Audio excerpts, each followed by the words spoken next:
تسا نبی دی ناموس نال غداریاں کر کے پیسے لین دے قوماں کولو، تمہیں پتہ ہی نہیں ہے حضور کی عزت کا مسئلہ کیا ہے۔ تو رب سب سے بڑا غیور ہے، حضور نے فرمایا سب تو بڑا غیرت مند رب ہے۔ جناب یوسف علیہ السلام دے بھائیاں نے جناب یوسف علیہ السلام نو کھوہ وچ سٹیا نا تے قافلہ آ گیا، انہیں ڈول پایا تے جناب یوسف ڈول پکڑ کے تے کنویں دے باہر آ گئے۔ قالوا یا بشرا ھذا غلام، وہ کہنے لگے وہ کتنی خوشخبری والی بات ہے، یہ تے وچوں بچہ خوبصورت نکل آیا۔ بھائی پھر نسدے آئے، انہاں کہا تے ساڑا بھجیا ہوا غلام ہے، انہاں کہا ان کی پروگرام ہے، انہاں کہا وشروا بثمن بخس دراہم معدودہ وکانوا فیہ من الزاہدین، انہاں کہا سی یہ غلام بیچنا ہے، نسن دی بڑی بھڑی عادت ہے، چند کھوٹے درہم ہی دے دیو اسی یہ غلام بیچنا ہے۔ جناب یوسف دی قیمت لگی بازار مصر وچ۔ اے علماء کم از کم 6 مہینے جمعہ پڑھا سکتے ہیں سورہ یوسف دے ہوتے، تسی کیوں نہ پڑھا دے جمعے؟ سورہ یوسف پڑھ کے دسو قوم نو کہ جناب یوسف دی صرف قیمت پئی ہے بازار وچ۔ رب 7 سال قات لے آیا مصر وچ، 7 سال قات سالی آ گئی، دودھ پیندا بچہ بھی جدو جناب یوسف دے پیراں وچ وکیا نہیں سی نا، دودھ پیندا بچہ بھی جدو ماں پہ ویچ کے نہیں سننا گئے، اس وقت تا رب قات نہیں ہٹایا۔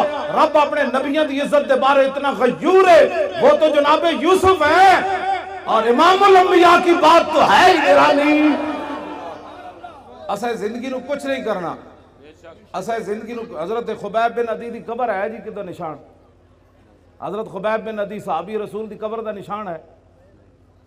مشرکین مکہ نے آپ نو سولیوں تے بدھیا، پہلے سولیوں تے بن کے نا پھر انہاں پورے عرب نو بلایا، انہاں کیا امام الانبیاء دے غلامہ نے جدہ جدہ بندہ ماریا، جنہوں نقصان پہنچایا، ایک غلام قابو آ گیا خبیب بن عدی، اسی نو بند دیتا ہے سولیوں تے، آؤ تے تلواراں تے نیزے لے آؤ تے چھرے لے آؤ تے چاقو لے آؤ تے تیر لے آؤ، ایک بندے کو تسی بدلہ لو، تسی سوچ سکتے ہو ایک بندے کو کتنا بدلہ ہونا لے ہونا۔ سب تو زیادہ ظلم خبیب بن عدی نال ہویا، انہاں کینچیاں نال آ کے آپ دا ایک ایک جسم کٹیا، اور آپ نے پھر تختہ دار ہوتے ترانہ پڑیا۔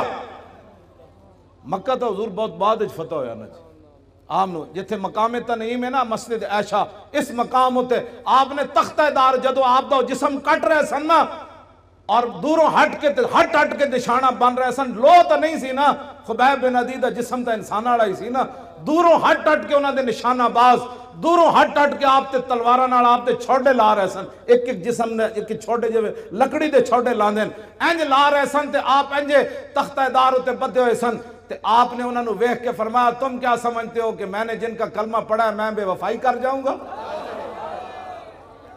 آپ نے تختہ دار ہوتے پھر ترانہ پڑھیا، اور ترانہ تا محفوظ رہ گیا کہ حضرت سعید بن عامر الجمحی بعد جدو مسلمان ہوئے تھے ہمس دے گورنر بنے، تے فاروق اعظم کو شکایت آئیاں بھئی گورنر نو مرگی دی بیماری ہے، 4 شکایتاں، اے علماء بیان کرو، اور کیوں نہ بیان کر دے تسی سیاست؟ انہوں نے کہا رسول اللہ 10 سال خود سیاست کی تھی، ممبر تے بھی حضور ہی بیٹھے، تخت تے بھی حضور ہی بیٹھے، عدالتہ بھی رسول اللہ دیا سن، بازارہ بھی حضور دا دین سی، کیوں نہیں تسی بیان کر دے؟ تو انہوں کمیٹیاں کہہ دیا مولی صاحب تسی سیاست دان ہو گئے ہو، انہوں نے کہا جس نبی دا میں کلمہ پڑھیا ہو نبی نے سیاست کی تھی۔ یہ حضور تاں گل محفوظ رہ گئی کہ سعید بن عامر جڑے اس موقع تے موجود سن نا، جو کلمہ نہیں سی انہاں پڑھیا، بعد جو انہاں کلمہ پڑھ لیا، انہاں پھر صحابہ نو دسیا سی کہ انہاں نا، تو آپ نو جدو حضرت عمر کو 4 شکایت آئیاں نا بھئی انہوں مرگی دی بیماری، حضرت عمر نے حمص سے تو طلب کیتا، میں جدو حمص دی حدود داخل ہویا نا جی ملک شام جدو میں گئے سی، تو میری اکھاں رون لگ پئیاں سن کہ اے او شہر ہے جدے وچ گورنر حضرت سعید بن عامر الجمحی، قبر میں نو نہیں ملی، میں اتھے حاضری ضرور دی خالد بن ولید دی قبر تے، آپ دی قبر میں نو مل گئی، میں اتھے حاضری دیتی۔ بہرحال سعید بن عامر الجمحی جدو حضرت عمر کو آئے نا 4 شکایتاں سن، انہاں وچ ایک مرگی دی بیماری، آپ نے فرمایا تو انہوں مرگی دی بیماری روزانہ ڈھائے پاندے ہو بے ہوش ہو جاندے ہو؟ آپ نے عرض کی تھی نہیں، انہوں نے کہا پھر بے ہوش کیوں ہوندے ہو؟ فرمایا جدو جسم کٹیا جا رہے سی نا سولی تے بن کے، اس ویلے میں موجود سی، تے میں جدو تصور کرنا میں بے ہوش ہو جاتا۔ اتنا بڑا ظلم ہویا سی حضرت خبیب بن عدی نال۔ خبیب بن عدی نے تختہ دار تے ترانہ پڑھیا، سنا دے ماں لقد جمع الاحزاب حولی والبوا قبائلهم واستجمعوا كل مجمعی وكلهم مبدل عداوت جاہد علی لانی فی وساق بمضیعی وقد جمعوا ابناهم ونساهم وقربت من جزع طويل ممنعي وقد خيروني الكفر والموت دونا وحملت عيناي من غير مجزعي فلست بمبد للعدو تخشعا ولا جزعا إني إلى الله مرجعي وما بي حذار الموت انی لمیت ولکن حذاری جحم نار ملفعی. جب آپ دا جسم کٹ رہے سن تو اس شعر دا معنی میں فرمایا میں موت سے نہیں ڈرتا، موت تو ایک دن آنی ہے. وما بی حذار الموت انی لمیت، فرمایا موت میرا کچھ نہیں بگاڑ سکتی، آج نہیں تو کل تو اس نے آنا ہی تھا. ولکن حذاری جحم نار ملفعی، میں تے اس جہنم دی اگ دے شعلے کو ڈرنا جڑا پورا لپیٹ چ لے لوے گی. ہاں فرمایا موت سے میں نہیں ڈرتا، میں تو اس آگ سے ڈرتا ہوں کہ حضور سے بے وفائی ہو گئی تو پھر کیا ہوگا. فضل العرش صبرنی علی ما یراد بی فقد بدوا لحمی وقد یاس مطمعی. فرمایا انہوں نے تو میرا جسم بھی کاٹ دیا اور میرے زندہ رہنے کی امید بھی مک گئی. ظاہر جسم جب کاٹا جا رہا تھا تو پھر آخر میں چہرے کو انہوں نے تلواریں ماری نا، پھر آخر میں ناک کان انہوں نے کاٹے، آنکھوں کے اندر پھر برچھے تو آخر میں ڈالے نا. انہوں نے کہا کہ انہوں نے تو میرا جسم کاٹ دیا، اب زندہ رہنے کی امید بھی ختم ہو گئی.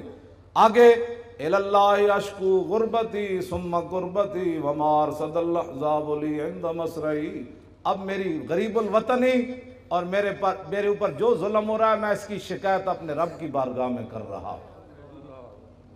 کیوں جی آخر تو پھر کی فرمایا جدوں نہ جسم اپنوں ایتھے مارن لگ دے تو پھر زبان کٹنے دے قریب آئے نا، جدوں آپ دی زبان پھر انہیں کٹنے باہر کٹ کے زبان کٹن لگے، اس ویلے پھر آپ نے فرمایا فَلَسْتُ بَالِي حِينَ اُقْتَلُ مُسْلِمًا عَلَىٰ جَنْبٍ كَانَ لِلَّهِ مَسْرَعِي وَذَلِكَ فِي ذَاتِ الْإِلَٰهِ وَإِن يَشَاء يُبَارِكْ عَلَىٰ أَوْصَالِ شِلْوٍ مُمَزَّعِي. فرمایا میری زبان کاٹنے کے بعد اب یہ خاموش ہو جائے گی. فرمایا سن لو، مجھے تمہاری اب زبان کاٹنے کے قریب آ گئے، مجھے اس بات کی کوئی پرواہ نہیں تم میری زبان کاٹنے لگے ہو، اس لیے کہ میں دنیا سے محمد عربی کا غلام بن کے جا رہا. ہاں جی توجہ جی. فرمایا یہ سب کچھ میں اللہ رسول کے لیے برداشت کر رہا ہوں. وَذَلِكَ فِي ذَاتِ الْإِلَٰهِ وَإِن يَشَاء يُبَارِكْ عَلَىٰ أَوْصَالِ شِلْوٍ مُمَزَّعِي. فرمایا میرا جسم کاٹ کر تم تاڑیاں مار رہے ہو کہ ہم نے حضور کے غلام سے بدلہ لے لیا. فرمایا جس رب کے لیے میں نے یہ اذیتیں برداشت کی ہے نا، میرا رب قادر ہے میرے کٹے ہوئے جسم کو پھر جوڑ دے گا ایسے کر کے. بس یہ اسلام ہے.